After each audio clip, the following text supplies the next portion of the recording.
The Raven by Edgar Allan Poe. Once upon a midnight dreary, while I pondered weak and weary over many a quaint and curious volume of forgotten lore, while I nodded, nearly napping, suddenly there came a tapping, as of someone gently rapping at my chamber door. "'Tis some visitor," I muttered, tapping at my chamber door. Only this and nothing more. Distinctly I remember, it was in the bleak December, and each separating dying ember wrought its ghost upon the floor.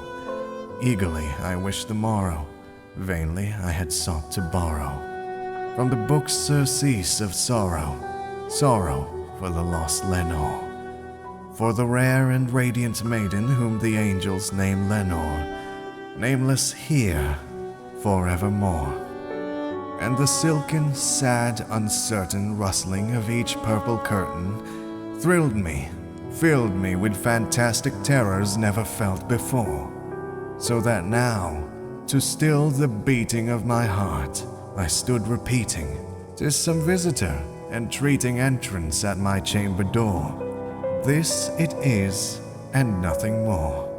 Presently my soul grew stronger, hesitating then no longer. "Sir," said I, "or madam, truly your forgiveness I implore. But the fact is I was napping, and so gently you came rapping, and so faintly you came tapping at my chamber door, that I scarce was sure I heard you. Here I opened wide the door. Darkness there, and nothing more. Deep into that darkness peering, long I stood there wondering, fearing, doubting, dreaming dreams no mortal ever dared to dream before. But the silence was unbroken, and the stillness gave no token, and the only word there spoken was the whispered word, 'Lenore?'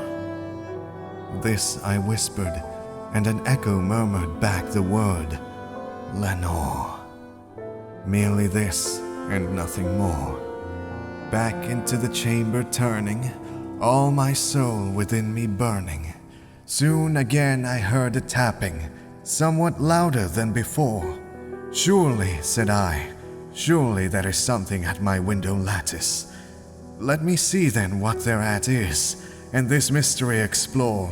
Let my heart be still a moment, and this mystery explore. 'Tis the wind, and nothing more.' Open here I flung the shutter, when, with many a flirt and flutter, in there stepped a stately raven of the saintly days of yore. Not the least obeisance made he, not a minute stopped or stayed he, but, with mien of lord or lady, perched above my chamber door, perched upon a bust of Pallas, just above my chamber door, perched and sat, and nothing more. Then this bird beguiling my sad fancy into smiling, by the grave and stern decorum of the countenance it wore. Though thy crest be shorn and shaven, thou, I said, art sure no craven, ghastly Grimm and ancient raven, wandering from the nightly shore. Tell me what thy lordly name is on the night's Plutonian shore." Quoth the raven, nevermore. Much I marveled this ungainly fowl to hear discourse so plainly, though its answer little meaning, little relevance bore. For we cannot help agreeing that no living human being ever yet was blessed with seeing bird above his chamber door, bird or beast, upon the sculptured bust above his chamber door, with such name as nevermore. But the raven, sitting lonely on the placid bust, spoke only that one word, as if his soul in that one word he did outpour.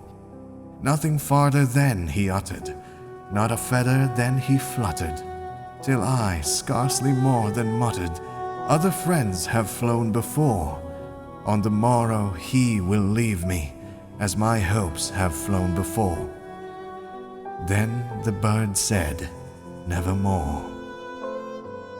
Startled at the stillness broken by reply so aptly spoken, doubtless, said I, what it utters is its only stock and store, caught from some unhappy master whom unmerciful disaster followed fast and followed faster till his songs one burden bore, till the dirges of his hope that melancholy burden bore, of never, nevermore.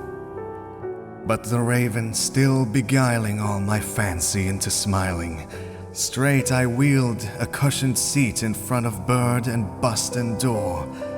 Then, upon the velvet sinking, I betook myself to linking fancy unto fancy, thinking what this ominous bird of yore, what this grim, ungainly, ghastly, gaunt, and ominous bird of yore meant in croaking nevermore.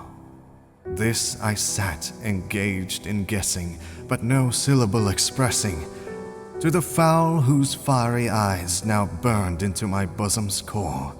This and more I sat divining, with my head at ease reclining on the cushion's velvet lining that the lamplight gloated o'er. But those velvet violet lining with the lamp gloating o'er, she shall press, nevermore. Then methought the air grew denser, perfumed from an unseen censer. Swing by seraphim, whose footfalls tinkled on the tuft floor. Wretch, I cried, thy God had lent thee, by these angels he had sent thee, respite, respite and nepenthe from thy memories of Lenore. Quaff, oh quaff this kind nepenthe, and forget this lost Lenore. Quoth the raven, nevermore.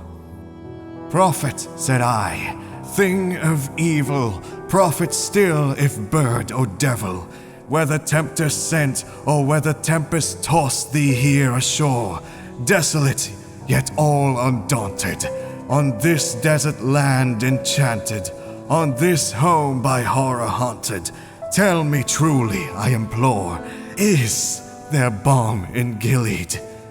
Tell me, I implore, quoth the raven, nevermore. Prophet, said I, thing of evil, prophet still of bird or devil, by the heaven that bends above us, by the God we both adore, tell me, soul with sorrow laden, within the distant Aidenn, it shall clasp a sainted maiden, whom the angels named Lenore. Clasp a rare and radiant maiden, whom the angels named Lenore. Quoth the raven, nevermore. Be that word our sign of parting, bird or fiend, I shrieked upstarting. Get thee back into the tempest and the night's Plutonian shore. Leave no black plume as a token of that lie thy soul has spoken. Leave my loneliness unbroken. Quit the bust above my door. Leave my loneliness unbroken. Take thy beak from out my heart, and take thy form from off my door. Quoth the raven, nevermore. And the raven, never flitting, still is sitting,